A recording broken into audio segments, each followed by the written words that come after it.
दररोजसाठी असो किंवा बाहेर जाताना, या चारही हेअरस्टाईल तुम्हाला इतक्या सुंदर दिसतील जितक्या त्या करायला सुद्धा खूप सोप्या आहेत.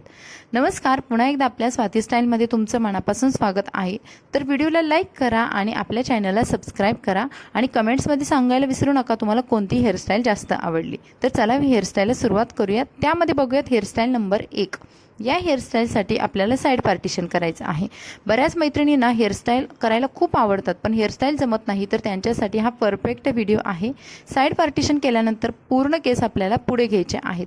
त्यानंतर ज्या साईडला आपण जास्त केस सोडलेले आहेत त्या साईडचे हलकेसे थोडे केस उचलायचे आणि त्याच्यामध्ये खालचे जे उरलेले केस आहेत ते सुद्धा ॲड करायचे आणि एक हलकासा रोल करायचा आहे. रोलच्या हेअरस्टाईल असतात ना, समोरचे व्हॅरिएशन खूप सुंदर दिसतं. या हेअरस्टाईल दररोजसाठी असू द्यात किंवा तुम्ही जॉबसाठी ऑफिससाठी बाहेर जात असाल तर त्यांच्यासाठी सुद्धा बेटर हेअरस्टाईल आहेत. आता पिन लावताना ना, इथे एक खालून आणि एक वरून अशा पद्धतीने अपोजिट डायरेक्शनने 2 पिन लावायच्या, जेणेकरून ही हेअरस्टाईल किंवा हा रोल आहेत ना तो दिवसभर हालत नाही. खूप सुंदर दिसणारी या हेअरस्टाईल करायला सुद्धा खूप इझी आहेत. रबर बँड बांधताना कानाच्या पाठीमागे आपल्याला हा रबर बँड लावून घ्यायचा आहे, जेणेकरून ना तुमचे केस छोटे असतील तरीसुद्धा समोरच्या हे हेअरस्टाईल आहेत ना त्याच्यामध्ये केस मोठे दिसतात आणि लांबसुद्धा. आता बघा, हा रबर बँड मी कानाच्या अगदी मागे लावून घेतला. त्याच्यानंतर थोड्या अंतरावरती दुसरा रबर बँडसुद्धा लावायचा आहे. आता इथे जर तुम्ही चांगल्या क्वालिटीचे रबर बँड वापरले ना तर या हेअरस्टाईल दिवसभर हालत नाहीत. शक्यतो रबर बँड लावताना ना फक्त एका कलरचे लावा, त्या एकसारख्या दिसतील आणि युनिकसुद्धा दिसतील. दोन्ही रबर बँडच्या मधले जे केस आहेत ना ते हलकेसे ओढून घ्यायचे आणि बघा इथे फुलवून घ्यायचे. पातळ केस असतील तरीसुद्धा हा लुक आहे ना तो खूप दाट केसांचा दिसतो आणि आपली हेअरस्टाईल ना इतरांपेक्षा नक्कीच वेगळी दिसायला मदत होते. त्याच्या खाली सुद्धा मी परत आणखी एक रबर लावला. आता तुमचे केस याच्यापेक्षा पण छोटे असतील माझ्या केसांपेक्षा, तर तुम्ही 2 रबरवरती सुद्धा तुमचं काम चालून जातं. आणि इथे बघा, मी मधले केस आहेत सेंटरचे तेच फक्त दोन्ही बोटांनी ओढून घेते आणि पसरवून घेते, जेणेकरून माझे केस पातळ असतील तरीसुद्धा ते दाट दिसायला हवेत आणि माझी वेणीसुद्धा मोठी दिसायला हवी. बघा, कुर्ती असू द्यात, तुम्ही अगदी जीन्स टॉपवरती सुद्धा तुम्ही हेअरस्टाईल करू शकता. ज्या मैत्रिणी घरी ड्रेस घालतायत तर त्यांच्यासाठी सुद्धा ह्या हेअरस्टाईल खूप इझी आहेत आणि दिसायला सुद्धा अगदी सुंदर दिसत आहेत. पाठीमागचा लुकसुद्धा तुम्ही बघाल किती सुंदर झालेला आहे आणि हा आहे समोरचा लुक. आणि इथे माझी पहिली हेअरस्टाईल कंप्लीट झालेली आहे. किती सोपी होती ना. आता बघूयात हेअरस्टाईल नंबर 2. यासाठी तुम्हाला सेंटर पार्टिशन करायचं आहे. आता सेंटर पार्टिशनच मस्ट आहे, कारण ही हेअरस्टाईल अगदी सेंटर पार्टिशनवरतीच डिपेंड आहे. सेंटर पार्टिशन केल्यानंतर एक साईडचा भाग आहे तो आपल्या आयब्रो पॉईंटपर्यंतचे समोरचे केस आहेत ते घ्यायचे आहेत. पूर्ण केस या हेअरस्टाईलमध्ये आपण समोरचे घेत नाही, तर अर्धेच केस घेतलेले आहेत आणि ते केस परत मी रोल केलेले आहेत. आता या रोलच्या हेअरस्टाईल मी जास्त का दाखवते, कारण प्रत्येक मैत्रिणीला जमाव्यात आणि करताना कॉन्फिडन्स यावा, त्यामुळे या रोलच्या हेअरस्टाईल आहेत ना ती मी जास्त प्रमाणात दाखवलेल्या आहेत. त्यानंतर पिन लावताना ना आपल्याला आडवी लावायची नाही तर उभी पिन लावायची आहे. जो रोल आपण केलेला आहे ना त्याच्या आतमध्ये घुसली पाहिजे ती पिन आणि आपली पिनसुद्धा दिसायला नको. अगदी याच पद्धतीने दुसऱ्या साईडचे केससुद्धा आपल्याला घ्यायचे, रोल करायचा आणि तिथे पिननी तो सुद्धा भाग आपल्याला उभ्या पिनने सिक्युअर करायचा आहे. रोलमध्ये ही पिन घुसवल्यामुळे पिन आपली दिसणार नाही. हलकेसे समोरचा रोल आहे तो आपल्याला लूज करून घ्यायचा आहे, जेणेकरून केसांना बाउन्स येईल. तर तुम्ही अशा पद्धतीने ही हेअरस्टाईल इथे सुद्धा कंप्लीट करू शकता, पण मी तुम्हाला पुढची सुद्धा याची हेअरस्टाईल दाखवते. तर कुर्तीवरती सुद्धा या हेअरस्टाईल ड्रेसवरती खूप सुंदर दिसतात.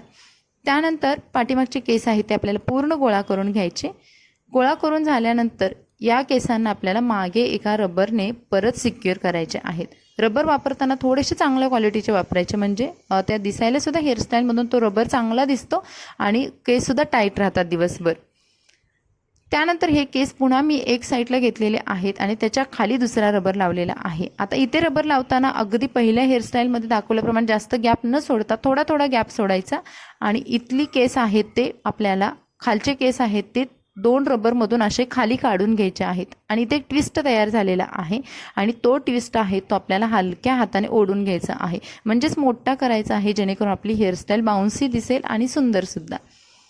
अशाच पद्धतीने मी त्याच्या खाली सुद्धा एक रबर लावला. आता या हेअरस्टाईलमध्ये तुम्ही 3 ते 4 रबर आरामशीर लावू शकता. जर तुमचे केस लांब असतील ना तर त्याच्यामध्ये आणखीच ही उठून दिसणारी हेअरस्टाईल आहे. बऱ्याच वेळा आपल्याला सकाळी जॉबला जाताना किंवा बाहेर जाताना खूप घाई असते आणि अशा वेळेस आपण कसे तरी केस बांधण्याच्या नादात असतो. अशा वेळेस तुम्हाला या हेअरस्टाईल वेळ कमी खातात आणि सुंदर लुक देतात. त्यामुळे या हेअरस्टाईल तुम्हाला खूप उपयोगी पडणाऱ्या आहेत. बघा, हा भागसुद्धा मी अशाच पद्धतीने ओढून घेतला आणि त्याच्या खाली तिसरा भागसुद्धा मी असाच तयार केलेला आहे. आता माझे केस एवढे छोटे पातळ असूनसुद्धा मी किती सुंदर प्रकारे याची वेणी तयार केलेली आहे, जी स्टायलिश पण आहे आणि युनिक पण आहे. आणि इथे माझी दुसरी हेअरस्टाईलसुद्धा कंप्लीट झालेली आहे. आता बघूयात हेअरस्टाईल नंबर 3. हेअरस्टाईल नंबर 3साठी मी छोटासा पप करणार आहे, कारण पपचे हेअरस्टाईलसुद्धा खूप ट्रेंडिंग आहेत आणि शिवाय त्या दिसायला खूप सुंदर दिसतात. तर पप करताना आपल्याला पूर्ण केसांचा पप न करता आयब्रो पॉईंट आहेत ना तिथलेच केस, म्हणजे समोरचे थोडेसे दोन्ही बाजूचे केस घेतले आणि पप मी थोडासा उंच करून घेणार आहे. पूर्णच फ्लॅट पप नको आहे, तर आपल्याला थोडासा उंच करून घ्यायचा आणि पाठीमागे हा पप ना अगदी टाईट पिनने सिक्युअर करायचा. पप हल्ला की आपली समोरची पूर्ण हेअरस्टाईल खराब होते, त्यामुळे पप व्यवस्थित बसणं गरजेचं आहे. आता हा पप बनवून झाल्यानंतर आता मी पाठीमागची हेअरस्टाईल दाखवते. पाठीमागे पुन्हा केस आपल्याला छान विंचरून घ्यायचे आणि त्यानंतर एका रबरने हे केस पुन्हा बांधून घ्यायचे आहेत.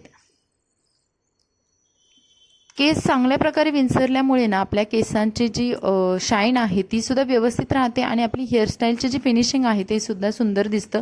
नाहीतर आपण ओबडधोबड आपली कितीही सुंदर हेअरस्टाईल करू द्या, ती ओबडधोबड दिसतात. त्यामुळे केस चांगले विंचरून घ्यायचे. त्यानंतर रबर बांधल्यानंतर बरोबर सेंटरला आपल्याला दोन्ही हाताने या पोणीचा सेंटर काढायचा आणि या सेंटरमधून ना हे केस आपल्याला वरून खालच्या दिशेने ओढायचे आहेत. बघा, सेंटरला मी हलकेसे केस लूज केले आणि वरून मी हे केस खाली काढून घेतलेले आहेत. आणि आता बघाल तुम्ही माझी पोणी किती मोठी दिसायला लागलेली आहे आणि वरती सुद्धा जो ट्विस्ट आला आहे ना त्यामुळे सुद्धा हेअरस्टाईलला एक वेगळा लूक आलेला आहे. त्याच्यानंतर खालचे केस आहेत ते रबर बँडमध्ये आपल्याला गुंतवून घ्यायचे आणि हे सर्व केस आहेत ते आपल्याला वरच्या दिशेने न्यायचे आहेत.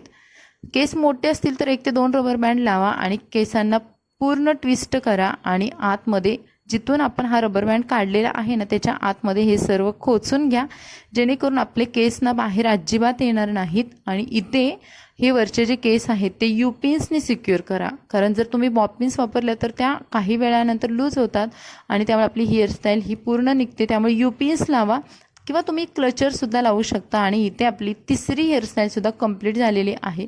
बऱ्याच मैत्रिणींना मोकळे केस सोडायला आवडत नाही किंवा गरमीचे दिवस आहेत, तर त्यांच्यासाठी ही 3rd नंबरची हेअरस्टाईल बेस्ट आहे. तुम्ही अगदी सुंदर प्रकारे बन क्रिएट करू शकता. घरीसुद्धा बऱ्याच मैत्रिणी केस सोडत नाहीत मोकळ्या, तर तुम्ही अशा पद्धतीचा स्टायलिश बन बनवू शकता. आता बघूयात हेअरस्टाईल नंबर 4. हेअरस्टाईल नंबर 4साठी तुम्हाला जसं हवं आहे तसं पार्टिशन करू शकता. तुम्ही साईड, सेंटर किंवा जिथून तुमचं पहिलं पार्टिशन आहे त्याच्यावरून तुम्ही ही हेअरस्टाईल क्रिएट करू शकता. आता बघा, माझं अशा पद्धतीचं पार्टिशन असतं नेहमी, त्यामुळे मी तिथून केलेलं आहे. त्यानंतर थोडेसेच केस हाताने घेतलेले आहेत. आता हातापेक्षा कंगव्याचं फिनिशिंग जरा जास्त असतं, पण जर तुमच्याकडे वेळ नसेल तर तुम्ही हाताने सुद्धा याचं हा भाग आहे ना तो उचलून घेऊ शकता. आणि त्यानंतर आपल्याला या केसांची 3 पेड्यांची वेणी करायची आहे. ज्यांचे केस दाट आहेत ना त्यांची ही वेणी खूप छान प्रकारे येते आणि पातळ असेल तरी सुद्धा हरकत नाही. तर तुम्ही अशा पद्धतीने ती वेणी आहे ना थोडीशी फुलवून घ्यायची, म्हणजे तुमचे केस पण पातळ दिसणार नाहीत. इथे मी 3 पेड्यांची छान प्रकारे वेणी बांधून घेतली. वेणी जास्तच टाईट किंवा जास्तच लूज अशी ठेवायची नाही, मध्यम साईजची आपल्याला अशी वेणी करून घ्यायची आणि खाली ना डिस्को रबरने सिक्युअर करायची. इथे मोठे रबर वापरायचे नाहीत, कारण ते परत आपल्या हेअरस्टाईलमध्ये दिसले जातात. त्यामुळे आपल्याला ह्या जे पोणे आहेत, वेणे आहेत दोन्ही पण, तर त्या दोन्ही डिस्को रबरनेच बांधून घ्यायच्या आहेत. त्यानंतर मागचे सर्व केस आहेत ते हातामध्ये गोळा करून घ्यायचे. आणि त्यानंतर आता आपण बघूयात मागची हेअरस्टाईल. समोरचे केस आहेत ते छान प्रकारे विंचरून घ्यायचे, हेअरस्टाईलला फिनिशिंग द्यायचं आणि त्यानंतर मागे हे केस आहेत ते रबरने छान प्रकारे सिक्युअर करून घ्यायचे. रबरने बांधून घेतल्यानंतर समोरच्या ज्या या 2 वेण्या होत्या ना, तर त्या वेण्या आपल्याला या बांधलेल्या पोणीच्या खालून मस्त प्रकारे रोल करायच्या आहेत आणि तिथे पिनने सिक्युअर करायच्या आहेत. आता या वेण्या ना फक्त आपल्या रबर बँड भोवती ना अशा गोल करून घ्यायच्या आणि एका बॉबी पिनने सिक्युअर करा. इथे तुम्ही बॉबी पिन नक्की वापरू शकता आणि तुमची हेअरस्टाईल इथे कंप्लीट झालेली आहे. आता ज्या मैत्रिणींना फक्त अशी नको आहे तर तुम्ही खाली 4 पेड्यांची वेणीसुद्धा घालू शकता किंवा 3 पेड्यांची, तुम्हाला जसं आवडेल तशी तुम्ही खाली वेणी घालू शकता. 4 पेड्यांची सुद्धा वेणी खूप सुंदर याच्यावरती दिसते, पण बऱ्याच मैत्रिणींना जर जमत नसेल तर तुम्ही 3 पेड्यांची वेणीसुद्धा घालून घ्या. वेणी थोडीशी सैलसर बांधा, जास्त टाईट किंवा लूज बांधू नका. आणि इथे सुद्धा माझी ही 3 पेड्यांची वेणी आहे ती झालेली आहे. आणि केस थोडेसे खाली फुलवून घ्यायचे म्हणजे आपली वेणीसुद्धा ना जास्त हलकी पातळ दिसणार नाही. आणि समोरून तुम्ही सुद्धा हा लुक बघाल. आणि इथे आपली 4 नंबरची हेअरस्टाईल कंप्लीट झालेली आहे. तर या होत्या 4 हेअरस्टाईल. कोणती आवडली कमेंट्समध्ये नक्की सांगा. भेटू नवीन व्हिडिओमध्ये. बाय.